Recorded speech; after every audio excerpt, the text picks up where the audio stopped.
duk wani mai jin harshe na to ya haƙuri, zan faɗi magana ko ya yadda ko kar Allah ya sa yadda. Wai har Yahudawa su je su kirkira abu yana faruwa a cikinsu, yana faruwa a can yo ko da ya zo cikinmu ko mun gan shi ko ya shigo cikin ɗakinmu ya isa ya hana mu je jam'in sallah? Akwai wani abu da ya isa, akwai wata halitta da aka yi ta cuta wacce za ta zo ta faru ta hana ku jam'in sallah? Muna musulmai, ku yi wa zuciyarku da kanku adalci.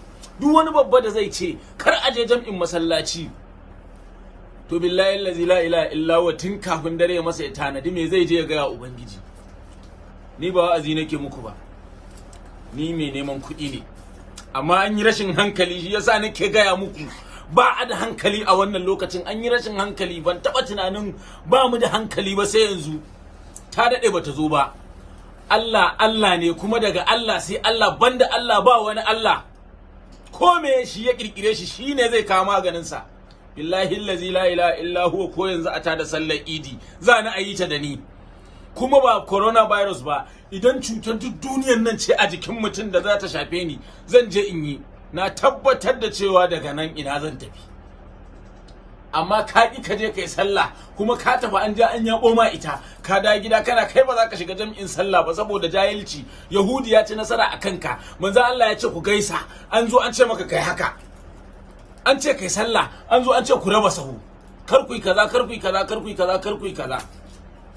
To ga wasu can a hanyar Abuja corona bata kama su ba, an hana su hawa motar gayya, an hana su hawa jirgin sama, sun hawo mota an ɗebe su an yi daji da su. Su kuma in aka kai su me ya kashe su? Kaga an guji corona an dawo wajen corona ba?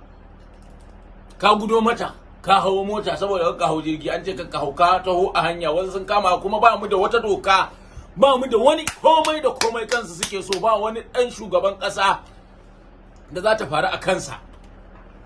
Babu shi, ƙarya ne, ko ɗan uban waye aka ce ta faru da shi ƙarya ne, propaganda ce. Mu ake son a daɗa zurmawa, a kwashe mana kuɗi. In za ku farka daga bacci ku farka. Naku Ado Isa Gwanja har kullum.